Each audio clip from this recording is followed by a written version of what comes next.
Yo, what's good, guys? Today we're watching why Europe is, what's this word, insanely well designed. And yeah, let's watch. Let's see the beauty of Europe. Although I always find some errors in the European lifestyle. Let's watch. Hopefully it's good. Of Europe's mass transit railway system across 33 countries. The yellow lines indicate the presence of a train line, and as Russia's you not can see, it's European? very dense. Interesting. There are hardly any spaces where there isn't any coverage for railways. Now, if we compare this to a map of railroad tracks in the US, it's a different story. While parts of the US have some good mass transit, there are large areas of the country which isn't covered by Amtrak, the nation's largest passenger railroad service. But let me show you another map, this time of high-speed rail in Europe. Now obviously, high-speed railways aren't going to be as common as regular speed railways, as they require excellent design, strict planning and massive investment. And yet, as we can see, high-speed rail is present in Europe, which is a stark contrast to the US, as you can see from this map. While the US does have some higher speed rail, like the Aquila line in the Northeastern Corridor, it's hardly an effective map of transport solutions. And the Aquila line isn't really that fast either. It can reach about 150 miles per hour, but I'm gonna be completely honest, I've never took a train in my life, nor do I plan on taking a train. I thought we're gonna talk about the country itself, not trains. Please let this video not be about trains, because no one cares about trains, at least not me. If you care about trains and I made you feel bad, I'll give you a cookie before this video ends. Just remind me in the comments. which is less than 70. This is not the case for Europe's insanely well-designed railroad system. And you have to remember that Europe's system accomplishes this while spanning 33 different nations in a very diverse continent. And I know what you're probably thinking. This is just because Europe is smaller than the United States, which simply isn't true. While the European Union is smaller than the US, continental Europe has an area that is about 1.04 times as much as the US. So wow, we can dismiss this argument that the 1.04. United States can't be that well designed because it's too big. Europe simply is better designed. But if you're American, you might not understand why railroad tracks or public transport as a whole is so important. I mean, driving a car works fine, right? Well, no, and Europe showcases why a primary focus on private transportation is so detrimental to a well-functioning transit system. Look at these maps. They show the US road network versus the EU's. And as you can see, the EU's road network is not nearly as impressive as the US's. And yet, when you look at some of the most congested cities in the world, European countries don't feature particularly prominently in the global rankings. This is pretty shocking information because you'd assume that the country with a more expansive road network has a lot less congestion, especially considering the United States has devoted lots of time and money to their highways. So how come Europe is less congested when they have fewer roads? Well, it all comes down to disincentivizing the use of cars and, most importantly, making an attractive alternative. Europe does this by having both private and public transportation infrastructure, which technically the US has as well, it's just a lot worse. But on top of this, Europe makes it pretty expensive to buy, own and use a car. See, that's the problem though, like right now if I wanted, I could go to Facebook Market and pull a car and I would buy that car overnight and I'll have it back there in my backyard. It's that easy to get a car. So what I'm hearing personally is I'm a little brave. It's a broke issue. You guys just don't have money to buy cars. Come on, cause if I could get a car, put it in my backyard overnight, I'm not gonna go ride a train if I have a car, if I could get a car that quick. So so I guess it's a problem with not enough cars for everybody, because I'm sure everybody, they're used to the train lifestyle, so they're like, I've ridden a train my whole life, so this is how it goes. And I don't blame you. Like, you know, I'm used to either walking, taking the bus. We have a lot of buses here, like free as well for at this point, because you know COVID and all that stuff, so they made transportation free in my state at least. So buses can take you a lot of places, and you're gonna like think about it 2-3 times before going to a train. That's all I'm gonna say.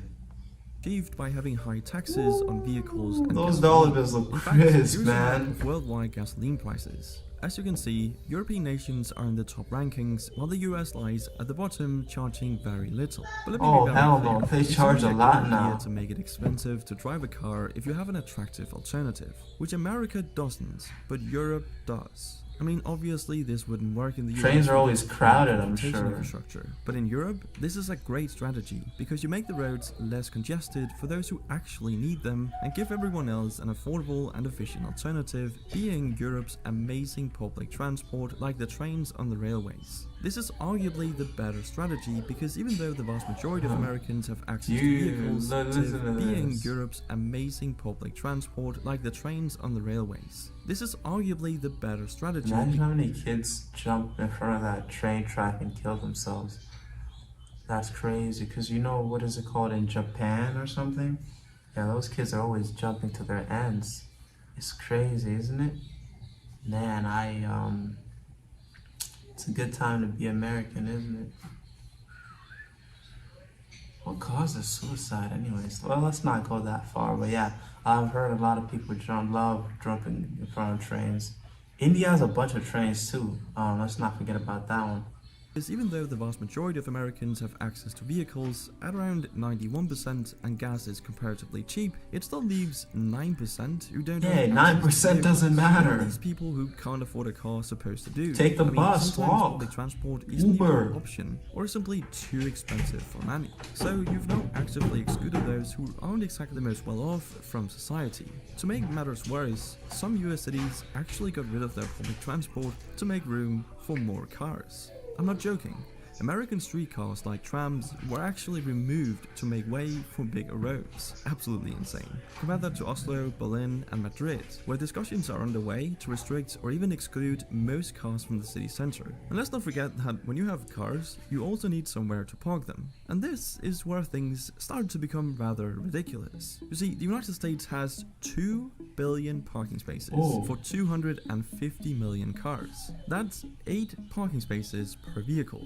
In Europe, it's pretty much a 1-to-1 with around 250 million public parking spaces for 300 million cars. Yikes. But to emphasize the No ridiculousness of space. this even further, the area that the US dedicates for car parking is actually larger than the area dedicated for housing people. That is It's so honestly funny. unbelievable that people are being squeezed out of American cities due to regulators wanting to make more room for parking spaces. Yeah, why This simply not? wouldn't fly in the EU, as it has a whole policy dedicated to improving urban planning. See, the EU spent 150 billion euros between 2014 and 2020 to improve city design by making it smarter, greener, and more connected. Simply meaning they allocated funds to make their cities more efficient, more connected, and better for the environment. And better for the environment they really are, as the average resident in a typical Western US city, such as Los Angeles or Phoenix, contributes approximately 6 times more carbon to the atmosphere per capita than an average European city resident. Oops. This is purely the result of not having Sorry. effective transport solutions,